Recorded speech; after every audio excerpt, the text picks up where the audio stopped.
Welcome to this week's virtual Drasha. And this week we have the incredible privilege to read Parshas Vaeyra. And the beginning of the Parsha, Kodesh Baruch Hu gives Moshe Rabbeinu the script. He gives him the exact words with which to deliver a message of salvation to Am Yisrael. Words that were there to inspire, words that were there to uplift, and words which were meant to convey a vision.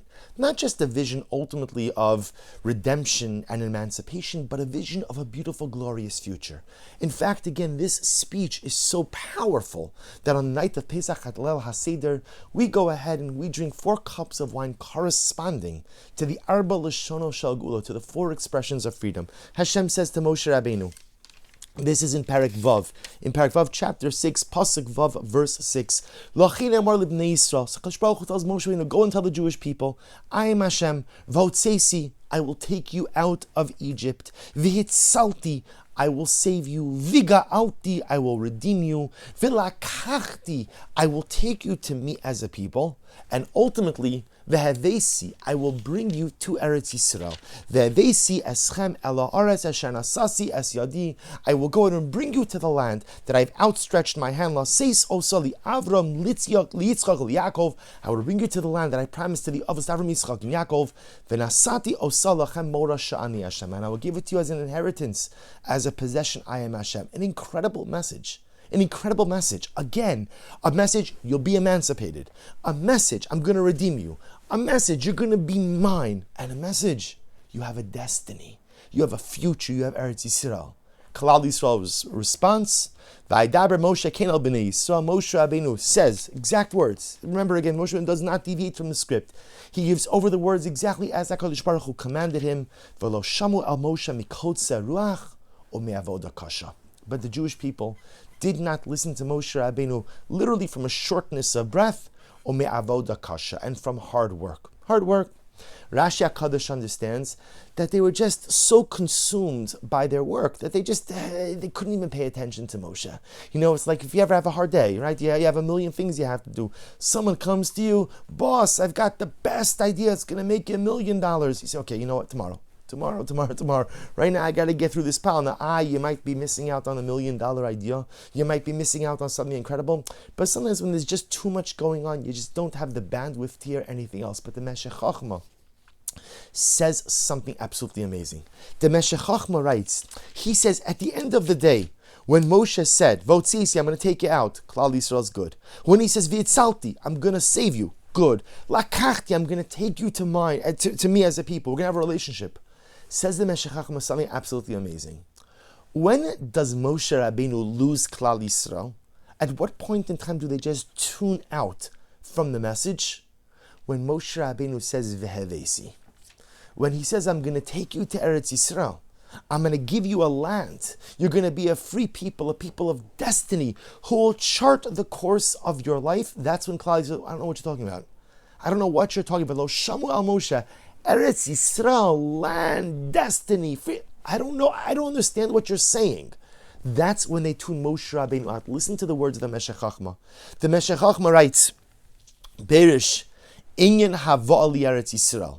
It was when Moshe Rabbeinu shared with them the vision of Eretz Yisrael. That's when they tuned out. V'lo shamu al Moshe. They couldn't listen because of kotze ruach, shortness of breath and hard work. Says the Meshech Chochmah, Ki derech keshi yom.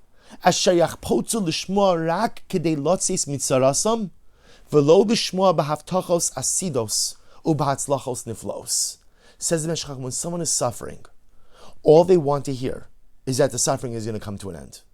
All they want to hear is that my difficulties are going to come to an end. That's the only message I can absorb. To go ahead and tell me that, oh yeah, of course, you're going to survive, you're going to have a relationship. Oh, and by the way, you're going to be a free people in a free land. You're going to be masters of your own destiny. One day, not only will you be free, but you will have a land. I don't even know what you're talking. I can't hear that message. I don't have the bandwidth. The Meshech Chochmah providing such a profound psychological insight. When a person is suffering, all they have the ability to absorb is a message that my suffering will end. That's the furthest my vision goes. Any more than that, I cannot see. Any more than that, I cannot believe. Therefore, ultimately, again, Moshe Rabbeinu, the Meshech Chochmah goes on, we're not going to get into it, Meshech Chochmah goes on and says, that's why second round, Moshe Rabbeinu reframes the message. If you notice again after this, Moshe Rabbeinu does not talk about Eretz Yisrael anymore. He talks about freedom. He talks about end of servitude. He speaks about leaving Egypt. But there is no more discussion about Eretz Yisrael until later on, because Moshe Rabbeinu understood they could not hear it. I remember my grandmother, Zichron Livracha, who survived the Holocaust, would often say that, and Baruch Hashem, she was privileged to see, Baruch Hashem, children and grandchildren. And Baruch Hashem, she was able to see a beautiful family of Torah, of Shmiras Mitzvahs.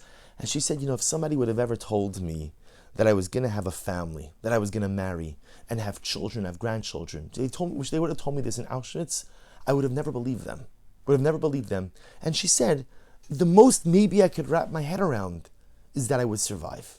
That maybe even that was so improbable. But the notion that I would survive and rebuild, and not just rebuild, but rebuild something magnificent, would not have believed it for all the money in the world. That's what the Meshech Chochmah is saying. It's not the pshat that Klal Yisrael rejected Moshe, or rejected his message, or rejected HaKadosh Baruch Hu. They were unable to absorb that message, for they were so mired in their suffering. They were so mired in their circumstances that all they could see was the amelioration of their pain. All they could see is the removal of their shackles. That was the furthest their vision extended. Nothing beyond that. Moshe Rabbeinu had them until Vehevesi. Once Vehevesi came along, he lost them. We don't know what you're talking about. We don't know what you're talking about. It sounds so beautiful, sounds so wonderful, but you might as well be speaking Japanese. You can't understand what you're saying. It doesn't make a difference. And Moshe Rabbeinu reframes the message. And the Meshech Chochmah is teaching us such an incredibly profound idea, that when a person is mired in suffering, and by the way, suffering is a relative term. Suffering doesn't have to be bondage in Egypt. When a person is mired in difficult circumstances, they often lose any type of foresight. They lose any type of vision. All they could see is, the most I could see, is the removal of my current shackles, the removal of my current difficulties. Anything beyond that, I simply don't have the ability to observe. There's a beautiful story that's told about the great tzaddik, the Maggid, Rav Nachum of Chernobyl. Nachum of Chernobyl lived from 1770 to 1837. And the story is told that one time the Maggid was traveling and he spent the night at the inn of a simple Jew. Okay, accommodations were fine. The Maggid is checked in. Everybody goes to sleep. Now, the Maggid used to recite Tikkun Chatzos. So Tikkun Chatzos, of course, is the tefillah that we say over the destruction of the Beis HaMikdash. We say it in the middle of the night. And again, the tefillah mourns for that which has been lost, but also goes ahead and is an anticipatory prayer for Emirat Hashem, the restoration of the temple. And the Maggid lost himself. He just lost himself in Tikkun Chatzos. And he begins crying and sobbing and mourning what we once had, but unfortunately no longer possess. And the innkeeper is startled.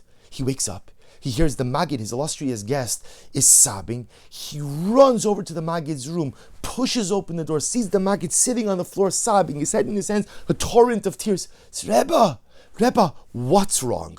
What, you don't like the mattress, you didn't like the food, you're not feeling, whatever it is, tell me, what's wrong? And the Maggid says, I'm so sorry. I'm so sorry. I did not mean to wake you. I was saying Tikkun Chatzos. To which the simple innkeeper says, Rebbe, if I could ask you, what's Tikkun Chatzos? So he says, we used to have a Beis HaMikdash, and the innkeeper was such an ignorant man. He said, Rebbe, Beis HaMikdash, he looks, you've never heard of it. So the Rebbe takes the hands of the precious simple Jew and he says, let me tell you about the Beis HaMikdash. And he begins to tell him all of the Gemaras and the Midrashim and the Agadei Chazal and the Ma'amorei Chazal, all about the beauty of the Beis HaMikdash. And the Rebbe says, but one day Mashiach is going to come in Yirtzeh Hashem. We're going to rebuild the third Beis HaMikdash and we're all going to go back to Eretz Yisrael. So the Rebbe looks at the innkeeper, his name was Yankel. Yankel, tell me, when the Beis HaMikdash is rebuilt, Mashiach is here, are you going to come back with me to Yerushalayim? So Yankel is a good innkeeper, says, Rebbe, it's a good kasha, it's a good question. Let me ask my wife. So he leaves, he goes to speak to his wife for a little bit, he comes back to the Rebbe, He says, Rebbe, I discussed it with my wife, and I told her all about the Beis Hamikdash, all about Mashiach, all about redemption, Geula. And she said, the problem is we have an inn. We have an inn. This is our parnasa. So if we go ahead and we leave the inn, so who is going to take care of the guests? We also have chickens, we have cows, we have goats, we have sheep. Who's going to take care of everything? So the Rebbe says, my dear Yankel, my dear innkeeper, but here you have so much persecution. There's the Cossacks, there's pogroms, there's all this craziness over here. You never know when the Cossacks are going to come bursting in, because who knows what's going to happen. So tell me, isn't it worth it to leave behind the inn, to leave? You'll find a new parnas in Eretz Yisrael. Isn't it better to leave all of this stuff behind? You don't have to worry about the Cossacks. The innkeeper says, Rebbe, he's saying good. He's saying good. Let me go ask my wife again. So he goes back, he talks with his Rebbeson. He comes back a few minutes later. He says, Rebbe, my wife had an excellent idea. She said that maybe when Mashiach comes and the Beis Hamikdash is rebuilt, you could take the Cossacks back to Yerushalayim and we'll just stay here and enjoy our simple life. We often chuckle when we hear this story, but what a profound idea, because Yankel, the simple innkeeper, was just like our ancestors in Egypt. That when you live with persecution, you live with difficulty, you live with challenge, often all you could see is maybe, someone's going to remove my shackles, someone's going to remove my difficulties, and life will be good, life will be simple. But often we lack any type of a dramatic vision. Klal Yisrael couldn't see the notion of Eretz Yisrael. And Yankel, the simple innkeeper, could not imagine a Beis Hamikdash, a rebuilt temple, all of Am Yisrael and Eretz Yisrael. The most he could envision is a nice, simple existence with his inn, and with his chickens, and with his goats, and with his guests, and no Cossacks. That's the most he could imagine. And dear friends, how often do we find ourselves in the same exact situation? Very often, the day-to-day realities of life are overwhelming. It's true. And obviously, of course, all the more so today with the pandemic and with all this political unrest and all of this craziness, our lives are stressful. And to make a parnasa, to make a livelihood, and if you have to support a family, and you have to pay tuitions, and you have all brachas, but creates incredible stress. And to keep a healthy marriage in today's day and age requires an incredible amount of work. And to keep my children on the derech, to try, I can't keep anyone anywhere, but to try to inspire my children to want to be good Jews, overwhelming task. And you put all of these things together, and even if you don't have any of these aforementioned challenges, everybody has their challenges. And often, we are so overwhelmed by the challenges of day-to-day life that we lack vision. We lack vision. Who do we want to be? What do I want to become? It is so easy to settle into the rhythms of life. Because I settle into my rhythm, I get up, go to work, come home, eat dinner, and of course, again, I go to shir, I daven, I do all the wonderful things, but we get into a rhythm, and the rhythm becomes an ongoing cycle, day after day after day. And it could be that I'm leading a very good life and a very meaningful life. But do I ever stop and think for a second, is there something bigger? Is there something better? Is there something different? And when I say different, bigger, better, it doesn't mean demolishing and imploding everything you've built. But sometimes we get into the rhythm. Our ancestors in Egypt, they got into a rhythm. It just happened to be their rhythm was slavery. Their rhythm was slavery. So the most good they could see was a stoppage of the slavery. And Yankel, the innkeeper, also got into a rhythm, right? What was his rhythm? Guests come, pogroms come, Cossacks come, persecution comes, then times of serenity and peace, and there's a cycle, So the most I could see is get rid of the Cossacks. And so many times in life, we just have such short-sighted goals and short-sighted aspirations and dreams. We just lack vision. We lack vision, not because we don't care about vision, not because we aren't visionary people, but mikotze ruach o me'avoda kasha. Sometimes I just get so weighed down by the realities of day-to-day life that I forget that I have a destiny, that I forget that I have a future, that I forget that I possess kochos, that I could accomplish something great. We just can't hear it. And somebody's going to tell you in a virtual drasha that you possess kochos, you possess abilities, you possess a destiny. I'm sorry, I can't. I don't know what you're talking about. I don't know what you're talking about. I can't hear it. It's enough that I took a couple of minutes to listen to this drasha. I'm behind. Now there's a million more things to do. Our ancestors rejected Moshe's message not because they did not believe, not because they lacked faith in Moshe or in HaKadosh Baruch Hu. V'lo shamu, they were unable to hear. I don't know what you're talking about. Because after enough time of being weighed down with the realities of life, day-to-day life, you simply lose the ability to think bigger and to think better. And this becomes our avoda. Because we are all weighed down with the realities of life. That is just the reality of life. And it's the nature of the human condition. No one I know has time to just sit back and think about, what's my destiny? I mean, there are some people I know like that. And Baruch Hashem, some people use their time, some people don't use their time. But most of us don't have that luxury.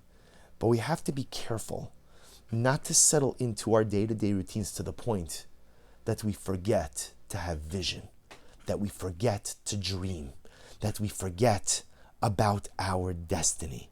We have to do whatever we can to not repeat the mistakes of our ancestors and to not fall into the short-sighted mindset of Yankel the innkeeper. Our ancestors could not see anything beyond the extrication from their current circumstances. Let us learn from their mistakes and be more broad-minded. Let us learn from their mistakes and ultimately learn to think about our future. Let us learn from their mistakes and learn to see beyond our current circumstances and to dream about what can be. Wishing everyone a good Erev Shabbos and a beautiful Shabbos Kodesh.